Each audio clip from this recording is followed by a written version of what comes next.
Assalamualaikum warahmatullahi wabarakatuh. Halo semuanya, perkenalkan saya Lupita Sindriani dari kelas C1 dengan nomor induk mahasiswa 102222036. Di video kali ini kita akan membahas mengenai System Development Life Cycle atau SDLC. Apa itu SDLC? SDLC adalah tahapan-tahapan pekerjaan yang dilakukan oleh analisis sistem dan programmer dalam membangun sistem informasi.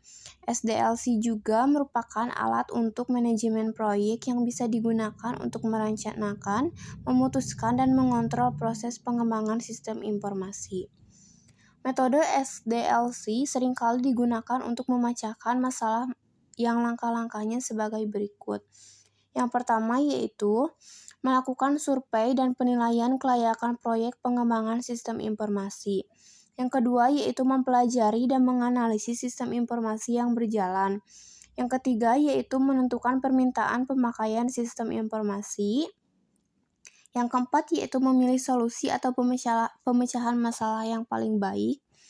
Yang kelima yaitu menentukan perangkat keras dan perangkat lunak komputer.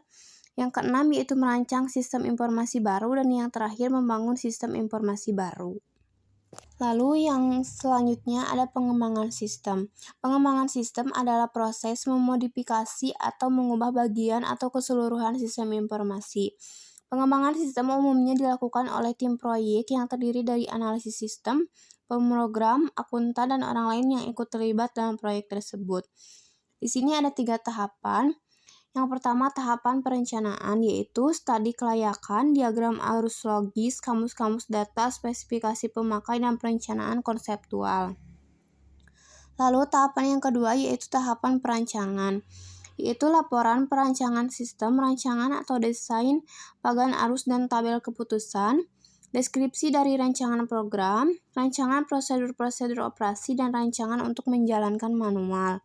Lalu ada tahapan yang ketiga yaitu tahapan implementasi, yaitu perencanaan, perubahan atau pengembangan sistem, perencanaan pengujian sistem, dan jadwal operasi dan perawatan. Lalu ada teknologi pengembangan sistem.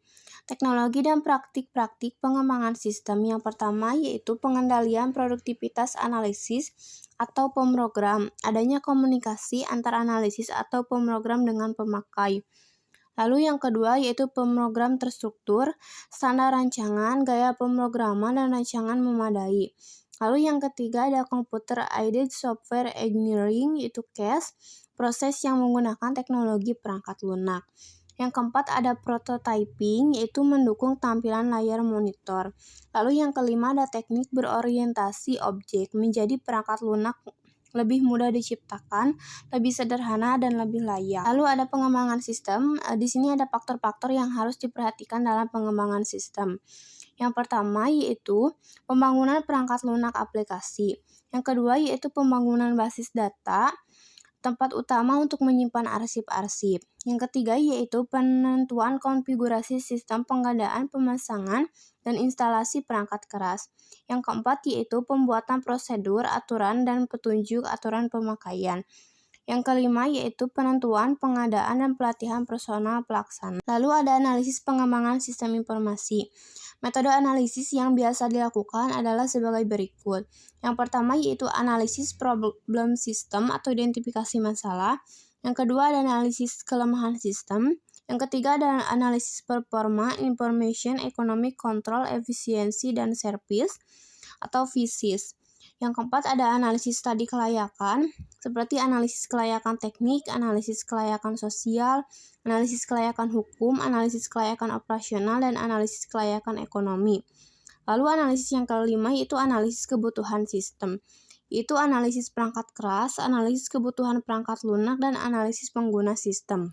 Mungkin cukup sekian yang dapat saya sampaikan, kurang lebihnya mohon maaf. Terima kasih. Wabillahi taufiq wal hidayah. Wassalamualaikum warahmatullahi wabarakatuh.